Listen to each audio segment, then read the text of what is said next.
Welcome to Yawdvybz TV. Before we start, remember to like, comment, subscribe, and share with a friend.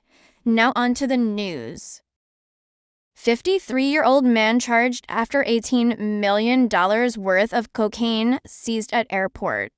A 53-year-old man has been slapped with several charges, including possession of cocaine, as investigators from the Firearms and Narcotics Investigation Division (FNID) seized 4 kilograms of cocaine valued at over $18 million at the Sangster International Airport in Montego Bay, St. James. Charged is Thomas Edwards of Hatfield, Manchester. Reports indicate that about 5:10 p.m., Edwards was stopped by FNID operatives while attempting to board a flight to Heathrow, England. After a preliminary interview and a search of his luggage, the cocaine was allegedly discovered concealed in false compartments. He was subsequently taken into police custody. In addition to the possession charge, Edwards also faces charges of dealing in cocaine, attempting to export cocaine, and conspiracy to export cocaine. Edwards was interviewed in the presence of his attorney on Friday, May 26th, and is scheduled to appear before the St. James Parish Court on Wednesday, May 29th. Taxi operator gunned down in Linstead. A taxi operator was shot dead on Saturday evening in Linstead, St. Catherine. The deceased has been identified as Cragen Kean Bartley, otherwise called Rim Head. The news team understands that Bartley's body was found lying next to his car in a pool of blood in the Banbury district in the parish sometime after noon. The body had what appeared to be several gunshot wounds. 3 arrested after firearm found in St. Anne. 3 persons are now in police custody after detectives assigned to the St. Anne Police Division found a firearm and several rounds of ammunition in a concrete structure in Tranquility Valley, Brownstown, and the parish on Saturday. Reports from the Brownstown police are that about 11:30 p.m., lawmen conducted an operation in the area where a building was searched. During the search, a Glock 19 pistol with a magazine containing 19 9mm rounds of ammunition was found inside a concrete structure. The identities of those arrested are being withheld pending further investigations. Mobay Mayor saddened by passing of Dr. Daniel Dawes. Mayor of Montego Bay, Councillor Richard Vernon, said he is surprised and saddened by the passing of Dr. Daniel Dawes, Chief Executive Officer of the Universal Service Fund, USF. Jamaica has lost a great public servant. Dr. Daniel Dawes, up to the time of his passing, was an astute leader in the technology field, leading the charge at USF since 2019, Mayor Vernon said in a release on Saturday. He added that the city of Montego Bay and the municipality of St. James have benefited significantly from Dr. Dawes' instrumental role in establishing several community hotspots, free Wi-Fi, and access points. Dr. Dawes' fingerprints remain visible across several St. James communities where residents are now able to access free Wi-Fi for work and/or study. As a visionary, Dr. Dawes was always on a mission to bring technology closer to the citizens, bridging the technological gap that existed, he continued. The work of this great Jamaican will live on. On behalf of the St. James Municipal Corporation and the people of St. James, I want to extend sincere condolences to members of his family, the staff at the USF, and to his many friends and associates.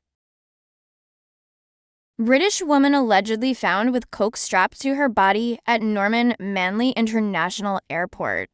A British woman has been charged by the narcotics police following the seizure of half a pound of cocaine at the Norman Manley International Airport in Kingston on Friday, May 24th. The woman has been identified as 43-year-old Tanette Carew of Flaming Road in Essex, England. She has been charged with the offenses of possession of cocaine, dealing in cocaine, taking steps preparatory to export cocaine, and conspiracy to export cocaine. Reports are that Carew was being screened at the security search area of the airport when anomalies were detected. She was subjected to a further search, during which a cylindrical parcel wrapped in clear plastic and gray masking tape was reportedly found concealed on her body. The parcel was cut open in her presence and was found to contain cocaine weighing approximately half a pound. She was subsequently arrested and charged with the offenses. She is to appear in the Kingston and St. Andrew Parish Court on Thursday, May 30. 3 bodies found in St. James. The St. James police are investigating the circumstances surrounding the discovery of 3 unidentified bodies in a section of the parish on Saturday night. The bodies were reportedly stumbled upon by passers-by on a road in the community of Zion. Residents say the dead men were not from the area. The police surmise that the men were killed elsewhere and their bodies were later dumped in the community. Investigators are seeking the assistance of members of the public relative to any missing male residents to come forward and assist in the identification of the bodies. It has been a bloody week in St. James, with 3 double murders and another homicide there. 2 of the week's double murders occurred in the Dumfries community, with 1 in Mount Salem, and there was another homicide in the Charles Gordon Market. Serious injuries avoided in crash on Johnson-Penn Road. A vehicle overturned in marshes along the Johnson-Penn Road in St. Catherine on Saturday afternoon. The circumstances that led to the accident are unclear. However, it is understood that occupants of the vehicle escaped serious injuries. The incident occurred about 4:30 p.m. The Johnson-Penn Road leads from Spanish Town to the Dovecot Main Road in the parish. St. Elizabeth man held for assault, charged with lottery scamming. A 22-year-old man who was on Sunday arrested on 2 counts of assault occasioning bodily harm has been slapped with lottery scamming charges. He is Carrington Lewis, otherwise called Q, and Joe, a farmer of New Building District in St. Elizabeth. According to the police, while being processed, Mr. Lewis handed over to cellular telephones. However, his actions aroused suspicion, and he was asked to unlock the devices.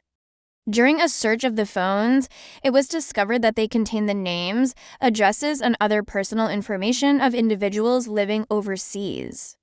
When questioned, Mr. Lewis was unable to provide a satisfactory explanation, which resulted in him being charged with lottery scamming. Mr. Lewis appeared in the St. Elizabeth Parish Court and was offered bail in the sum of $250,000 with surety. He is to report to the Nain Police once weekly and surrender all his travel documents. Mr. Lewis is scheduled to return to court on June 6th. Former JDF physiotherapist who killed wife sentenced to 5 years in prison. Lieutenant Kyoria Burnett, the former Jamaica Defense Force JDF physiotherapist who stabbed his attorney-at-law wife Nordraka to death in December 2018, has been sentenced to 5 years imprisonment. Burnett, who had been charged for murder, pleaded guilty to manslaughter on the basis of diminished responsibility when his trial began in February. A slew of medical psychiatry reports entered into evidence during the trial indicated that Burnett was first diagnosed with a mental illness in 2008, the same year he married his wife, and that he continued to decline. Jacqueline Samuels Brown, King's Counsel, attorney for the 41-year-old, in addressing trial Judge Justice Dale Palmer in the Home Circuit Division of the Supreme Court in downtown Kingston, had said her client was first diagnosed with generalized anxiety depression in 2008. She said his condition deteriorated, leading to him being diagnosed with major depressive disorder with anxious distress in January 2018. Burnett murdered his wife on December 13, 2018. Samuels Brown also pointed to an expert opinion contained in one of the reports, which said Burnett experienced a further decline, leading to him being diagnosed with schizoaffective disorder, the depressive type, and was at one point placed on suicide watch. The experienced attorney, who had argued that all the evidence points in the direction of a supervisory order, had suggested a sentence of no more than 3 years.